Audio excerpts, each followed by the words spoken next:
বাজারে গিয়ে আর ফেরা হলো না বাড়িতে। ট্রাকের সাথে বাইকের সংঘর্ষে মৃত্যু হলো দুজনের, একজনের অবস্থা আশঙ্কাজনক।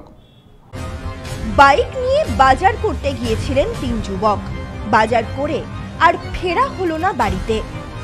মর্মান্তিক পথ দুর্ঘটনায় মৃত্যু হলো 2 যুবকের, তৃতীয় জনের অবস্থাও আশঙ্কাজনক। তিনি হাসপাতালে চিকিৎসাধীন। মঙ্গলবার সকালে দুর্ঘটনাটি ঘটেছে উত্তর 24 পরগনার বসিরহাটের মাটিয়া থানা এলাকায়। পুলিশ জানিয়েছে মৃত 2 যুবকের নাম ভক্তিপদ মণ্ডল ও বিশ্বজিৎ দাস। পুলিশ ও স্থানীয় সূত্রে জানা গিয়েছে দুর্ঘটনাগ্রস্ত ওই 3 জনের বাড়ি হারোয়া এলাকায়। এদিন সকালে 3 জন বাইক নিয়ে বাজার করতে বেরিয়েছিলেন। বাজার করে টাকি রোডের উপর দিয়ে ফিরছিলেন তারা। নেহালপুরের কাছে 10 চাকার একটি ট্রাক বাইকের মুখোমুখি চলে আসে। গতি বেশি থাকার কারণে সংঘর্ষ আর এড়ানো যায়নি। সংঘর্ষে ছিটকে যান বাইকের 3 আরোহী। স্থানীয়রা ছুটে গিয়ে 3 জনকে উদ্ধার করে প্রথমে ধান্যপুরিয়া গ্রামীণ হাসপাতালে নিয়ে যায়। সেখানেই চিকিৎসকেরা জানিয়ে দেন 2 জন আগেই মারা গিয়েছেন। তৃতীয় জনের শারীরিক অবস্থা আশঙ্কাজনক বলে জানানো হয়। সেখান থেকে তাকে কলকাতার আরজিকর হাসপাতালে নিয়ে যাওয়া হয়েছে।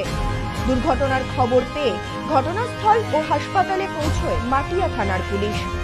2 যুবকের মৃতদেহ ময়নাতদন্তের জন্য বসিরহাট স্বাস্থ্য জেলার পুলিশ মর্গে পাঠানো হয়েছে। পুলিশের প্রাথমিক অনুমান ওই যুবকের মাথায় হেলমেট ছিল না। রক্ষা কবচ থাকলে মৃত্যু এড়ানো যেত বলে প্রাথমিক অনুমান পুলিশের। 7 সকালে এমন দুর্ঘটনায় স্বাভাবিকভাবেই শোকের ছায়া মৃতদের পরিবারে। Bureau report, news no man's land, Matia. Bike নিয়ে বাজার করতে গিয়েছিলেন 3 যুবক, বাজার করে আর ফেরা হলো না বাড়িতে। মর্মান্তিক পথ দুর্ঘটনায় মৃত্যু হলো 2 যুবকের, তৃতীয় জনের অবস্থাও আশঙ্কাজনক। তিনি হাসপাতালে চিকিৎসাধীন। মঙ্গলবার সকালে দুর্ঘটনাটি ঘটেছে উত্তর 24 পরগনার বসিরহাটের মাটিয়া থানা এলাকায়।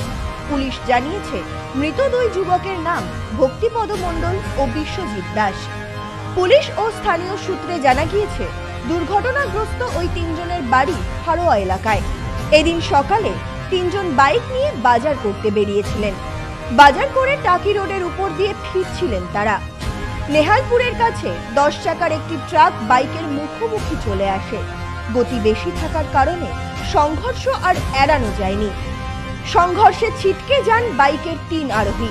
স্থানীয়রা ছুটে গিয়ে 3 জনকে উদ্ধার করে প্রথমে ধান্যপুরিয়া গ্রামীণ হাসপাতালে নিয়ে যায়। সেখানেই চিকিৎসকেরা জানিয়ে দেন 2 জন আগেই মারা গিয়েছেন। তৃতীয় জনের শারীরিক অবস্থা আশঙ্কাজনক বলে জানানো হয়। সেখান থেকে তাকে কলকাতার আরজিকর হাসপাতালে নিয়ে যাওয়া হয়েছে। দুর্ঘটনার খবর পেয়ে ঘটনাস্থল ও হাসপাতালে পৌঁছয় মাটিয়া থানার পুলিশ। 2 যুবকের মৃতদেহ ময়নাতদন্তের জন্য বসিরহাট স্বাস্থ্য জেলার পুলিশ মর্গে পাঠানো হয়েছে। পুলিশের প্রাথমিক অনুমান ওই যুবকের মাথায় হেলমেট ছিল না। রক্ষা কবচ থাকলে মৃত্যু এড়ানো যেত বলে প্রাথমিক অনুমান পুলিশের। 7 সকালে এমন দুর্ঘটনায় স্বাভাবিকভাবেই শোকের ছায়া মৃতদের পরিবারে। Bureau report, news no man's land, Matia. এবার আপনার নিকটবর্তী শহরে আরতি ইলেকট্রনিক্স রিটেল প্রাইভেট লিমিটেড। আরতি ইলেকট্রনিক্স বনগাঁ, গোপালনগর, চাঁদপাড়া, দত্তপুকুর, হাবড়া, নগররুকড়া, বগুলা ও হেলেঞ্চাতে। ফোন 7076534320।